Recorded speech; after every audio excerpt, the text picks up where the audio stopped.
Invocação do Mal 4 omitiu vários acontecimentos do caso Smurr. Por exemplo, Jack e Janet Smurr sofreram ataques perversos e brutais.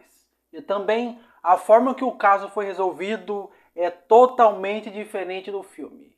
Vem comigo que eu vou te contar tudo que Invocação do Mal 4 deixou de fora da história real dos Smurr. Fala, Geeks! Os Smurr e as atividades paranormais. Em Invocação do Mal 4, o último ritual, o enredo cria uma linha temporal bem compacta, passando a impressão que toda a tragédia da família Smurr se desenrola em questão de meses. As aparições, as agressões e até o movimento dos Warren parecem acontecer quase de forma imediata. O filme, inclusive, sugere que tudo se conecta ao período do noivado de Judy, como se o retorno do espelho amaldiçoado fosse o gatilho para os eventos mais violentos. Mas a realidade é bem diferente e muito mais aterrorizante. Ah, e claro, já deixa o like e se inscreva no canal. Aqui o papo é sério, com vídeos sempre bem explicados e cheios de curiosidades da cultura pop. Valeu demais. Bora seguir. A família Smurr se mudou para casa em West Pittston, na Pensilvânia, em 1973. Aparentemente, era o lar dos sonhos, uma residência espaçosa, localizada em uma vizinhança tranquila, onde eles acreditavam que poderiam finalmente construir uma vida estável. Só que, já em 1974, fenômenos estranhos começaram a acontecer. No início, eram pequenas manifestações, sons inexplicáveis, objetos que mudavam de lugar e uma atmosfera pesada, difícil de explicar. Nada comparado aos horrores que viriam depois, mas o suficiente para deixar os moradores inquietos. O detalhe mais assustador é que esses acontecimentos não cessaram. Eles se arrastaram por mais de 10 anos. Entre 1974 e 1986, a família Smurr conviveu com um ambiente cada vez mais hostil, com ataques físicos, odores nauseantes, ruídos aterrorizantes e aparições sombrias. Imagine viver mais de uma década sem paz dentro da própria casa. E é que a diferença entre o filme e a realidade se torna gritante. Enquanto a versão de Hollywood mostra os Smurfs enfrentando um bombardeio constante de fenômenos, em pouco tempo, a vida real foi marcada por um terror mais lento e corrosivo. Não eram ataques diários e brutais, mas uma sequência interminável de pequenas e grandes manifestações que, ao longo dos anos, destruíram a tranquilidade da família. Agora, quando falamos dos Warrens, o contraste é ainda maior. No filme, eles aparecem relutantes, quase aposentados das investigações paranormais devido ao frágil estado de saúde de Ed. É o padre Gordon quem insiste para que eles entrem no caso, e até mesmo Judy é mostrado como peça-chave ao visitar a casa dos Smurr, forçando os pais a encarar a situação de frente.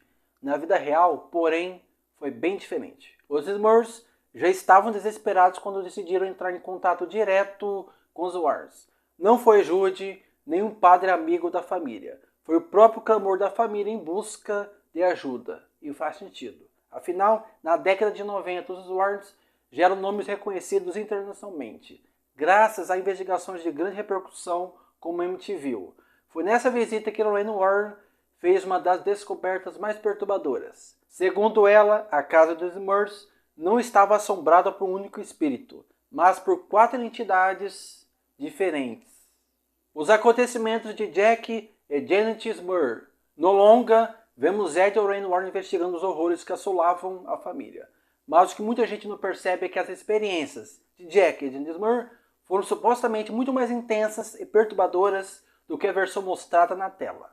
De acordo com os relatos do casal, as entidades que invadiram sua casa não se limitavam apenas a barulhos, sombras e levitações. Eles afirmaram que chegaram a ser fisicamente e sexualmente atacados por essas presenças. Janet Smurr contou que, em algumas noites, acordava sentindo uma força invisível ao seu lado.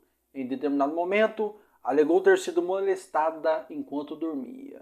Imagine a sensação de estar em sua própria cama, acreditando estar segura, de repente ser tocada e atacada por algo que você nem consegue ver.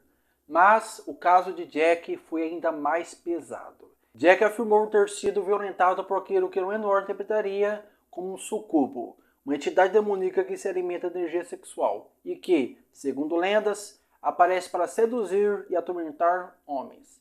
Jack dizia que acordava imobilizado, sem conseguir gritar por ajuda, sentindo um peso sobre o corpo, até que o ataque acontecia. No filme, essa parte é suavizada.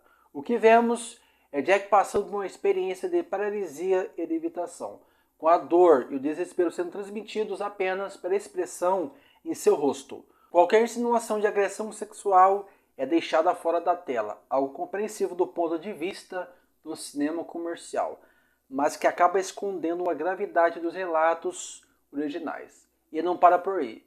Janet também relatou momentos de violência física explícita. Em uma das situações mais marcantes, ela teria sido agarrada por uma força invisível e literalmente arremessada através de um cômodo da casa. Imagine o terror de ser levantada e jogada contra uma parede ou um imóvel sem que haja completamente ninguém por perto. Esse detalhe, no entanto, não chegou a ser mostrado no filme. Essas experiências relatadas pelos Smurfs não eram apenas visões ou sonhos confusos. Eles insistiam que tudo aquilo era real, físico e doloroso. Para eles, não se tratava de um pesadelo, mas de uma invasão direta e brutal de algo maligno em suas vidas. Os Warrens não resolveram atividade paranormal. Quando falamos da franquia Invocação do Mal, é impossível não pensar em Ed e Lorraine Warren como os grandes heróis que enfrentam forças sobrenaturais em um dos casos mais assustadores da história do terror. Mas a realidade é que, no caso da família Smurf, as coisas não foram exatamente como o cinema mostrou. Talvez o detalhe mais polêmico e que Invocação do Mal 4 simplesmente omite é que os Warrens não foram responsáveis por acabar com a atividade paranormal que assolava a casa dos Smurfs. De fato, Ed e Lorraine foram chamados para investigar. Eles vivenciaram estranhos fenômenos, relataram aparições e registraram encontros aterrorizantes que, segundo eles, envolviam entidades demoníacas extremamente violentas. Inclusive, essa parceria com a família Smurf resultou na publicação de um livro, no qual as experiências sobrenaturais foram reunidas em detalhes. Só que há um ponto importante. 3 tentativas de exorcismo foram realizadas na propriedade, mas todas falharam. O lar dos Smurf continuava sendo palco de batidas nas paredes, odores nauseantes, vultos ameaçadores e até ataques físicos. Mesmo assim, a Igreja Católica nunca reconheceu oficialmente esses rituais como exorcismos legítimos, o que levanta a dúvida. Será que eles realmente aconteceram da forma como foram descritos? E aqui entra a grande reviravolta da história. Quem finalmente trouxe algum alívio à família não foram os Warrens, mas sim um padre local, o reverendo Joseph Adonisio. Em 1986, ele realizou um trabalho muito diferente de um exorcismo cinematográfico, sem cruzes flamejantes, sem rezas coreografadas ou confrontos explosivos com demônios. O que ele fez foi aplicar o poder da fé de uma maneira simples, orações intensas. E, surpreendentemente, isso foi suficiente para silenciar a força que assolava os Smurfs. Depois disso, as atividades diminuíram drasticamente, embora pequenas manifestações tenham continuado, como batidas misteriosas e sombras que pareciam vagar pela casa sem dono.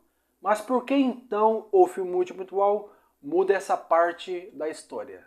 Simples, para fechar a franquia com o impacto emocional que os fãs esperavam.